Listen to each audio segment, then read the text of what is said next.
dreams. They filter through this land of ours and fill a sportsman's dreams. Enjoy what nature holds for us, her bounty never ends. Getting back to basics with the practical sportsman.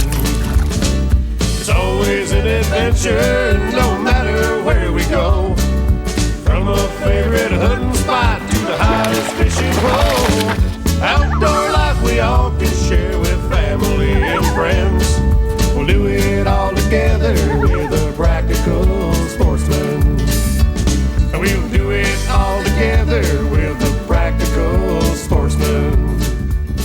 Hi there, come on in. It's Thursday night, the 11th of July. We've sweated it through the 4th. You had a good trip up to Mackinac? Oh yeah. Well, Very nice weather. Yes, indeed. And we have a guides report for you that you're going to be bringing us. We're going to talk about CCWs, the Concealed Weapons Law. A lot of questions from viewers on this, and we have a lot more, so you stay tuned. I'm Fred Trost. And I'm Zachary Trost. And it's time for the Practical Sportsman. Alaskan brown bears on Kodiak Island are about the same size as polar bears, upwards of 1,500 pounds. The only mammal that grows larger would be an elephant, a rhino, or a hippopotamus. The fish that we had on last week's show, that Jack Smith brought here to the museum and said, "What the heck is this? Is it a bluegill? It looks like a bass to me because it has a large mouth." Well, we took a couple guesses at it, and we got some reaction from viewers on the phone, in the mail, over the web. Leon Vermeech sent us an email. He said, "We always called the small bluegill-like fish that you had in your program a warmouth bass." Other people had that comment. Mary Schwalek wrote us, and she said the comparison to the cichlid is an interesting one and certainly is a logical direction. I hope we do not find any cichlids or oscars in our lakes. They could definitely be detrimental to our native species. Compare your footage to what you find out about the warmouth. I think you might find a match. We'd occasionally catch this species when I was a kid. One of my friends claimed it was a cross between a bluegill and a rock bass.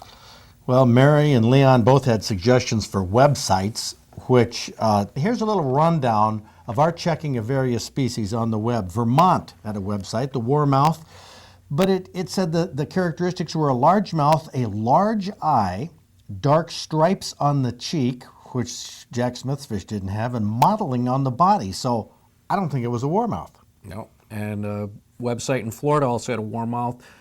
Portraying dark vertical bars and horizontal stripes like what we had, but a red eye like a rock bass. Can't go with the warmouth. No. It looks sort of like it with the shape and the large mouth, but otherwise. The University of Michigan's website had a pumpkin seed, which immediately you look at that red rim on the gill flap. Oh, but the pumpkin seed is just too bright and has a mottled appearance that just doesn't match up to Jack Smith's fish. So going with the pumpkin seed, we went back to the Vermont website, and their pumpkin seed had the black opercular spot with the orange mark on a margin. That was like the pumpkin seed. Right. Spotted body, similar, but small mouth. Okay, so that didn't match, that mouth didn't match with Jack's. Red ear sunfish. Got to throw that out because it has a small mouth. Won't make it. Long ear sunfish on the University of Michigan website, red rim on gill flap, electric blue or green lines on the face or cheeks. That's looking good. Yeah, but extremely long gill flap. Yeah, that puts it out of the running. Oklahoma website had a green sunfish. Now we're getting warm. Faint vertical body bars, irregular emerald blue cheek lines. No red on the gill flap, but that's looking more like that fish. Well, the Vermont website, green sunfish, dark body with iridescent blue stripes, faint bars, dot on gill flap, and no red on gill flap also. Well, this green sunfish, though, does strike a lot of people as being the one. A lot of people called in and said it was a green sunfish. University of Michigan's website has a green sunfish, with which they called electric green-blue lines on the face. The mouth is large. The gill flap has a black or blue spot. Looks to me like a green sunfish, except for that little red on the gill flap. Where'd that come from? Well, I think we've still got a hybrid here. I saw the spots on some sites. I saw the lines on some sites. I think it's a cross between a couple. I say green sunfish pumpkin seed. Whatever, kind of interesting. Rummage around on the web if you can. It's kind of neat to see all these different fish from around the country, because even from state to state, the same species looks a little different. Let's see, we have Ken Lynn, Moose Mountain Bear Outfitters. Comment on the feature that we ran last week, a short little feature that was a home video on a black bear. And what did Ken say about this? Ken is from Canada. Yeah, you made the suggestion that people should watch out for a black bear that does not appear healthy, has a poor coat, skinny, etc. This was a popular belief years back that these bears were unpredictable and were the cause of many attacks. However, recent studies in British Columbia have shown that most bear attacks on humans were done by healthy animals, usually unprovoked. Anyway, Fred, this is my 2 cents worth. 3 cents US, he added. But anyway, he was talking about the bears, black bears in Canada. Of course, they have grizzly bears. And up in Alaska, where John Ford and I were maybe 14 years ago, 12 years ago anyway, at this time in July, he got some great footage of bears up there. We got a story about people encountering bears, fishermen in particular. Kind of exciting. Osprey Island Lodge is located on the turquoise waters of Lake Clark, 150 miles west of Anchorage, near Alaska's famous Bristol Bay salmon runs.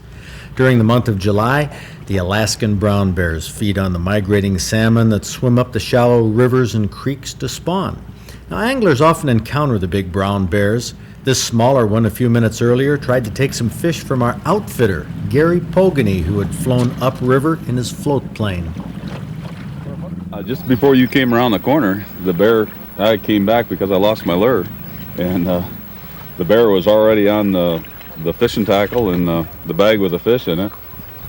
And Right of course here? I was concerned about our fishing vest, and the fish is what he was after, and he didn't want to back off, and I really didn't want to lose all our gear.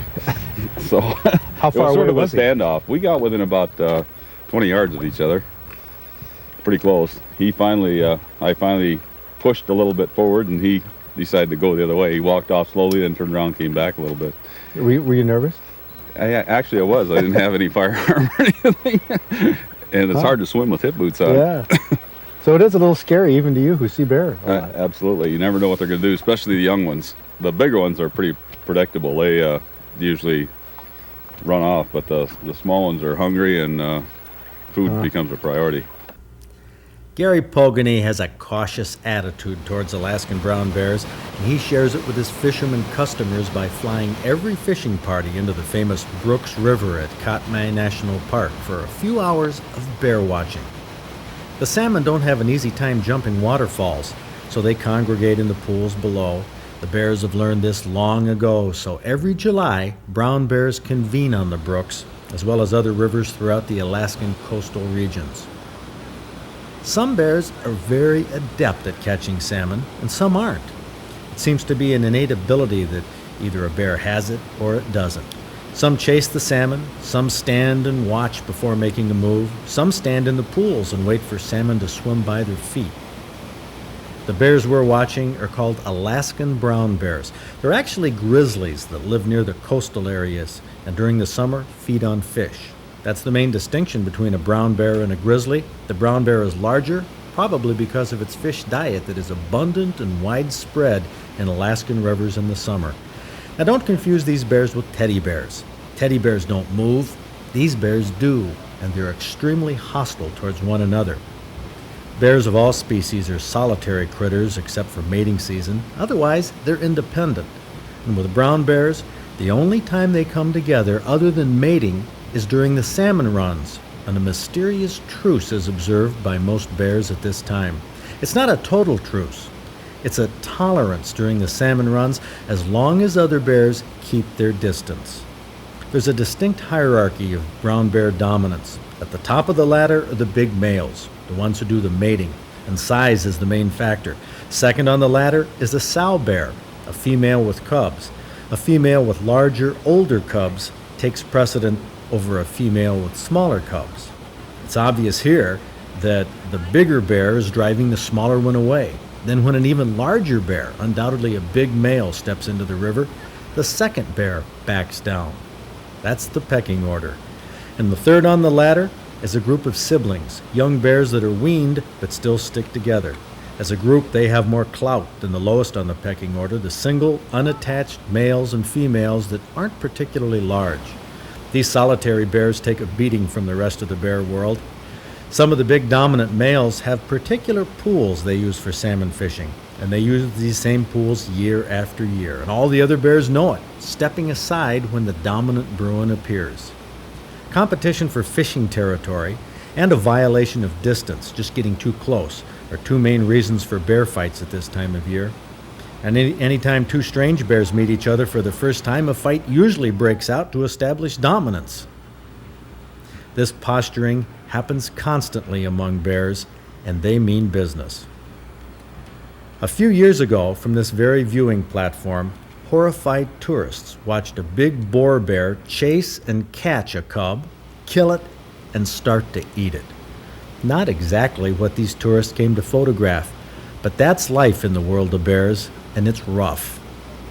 There's a 40% mortality of bear cubs during their first year, and the leading cause of death is probably big males looking for an easy meal.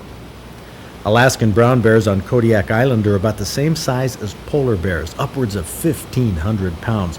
The only mammal that grows larger would be an elephant, a rhino, or a hippopotamus. The hair-trigger temper on a bear isn't appreciated enough by humans, though.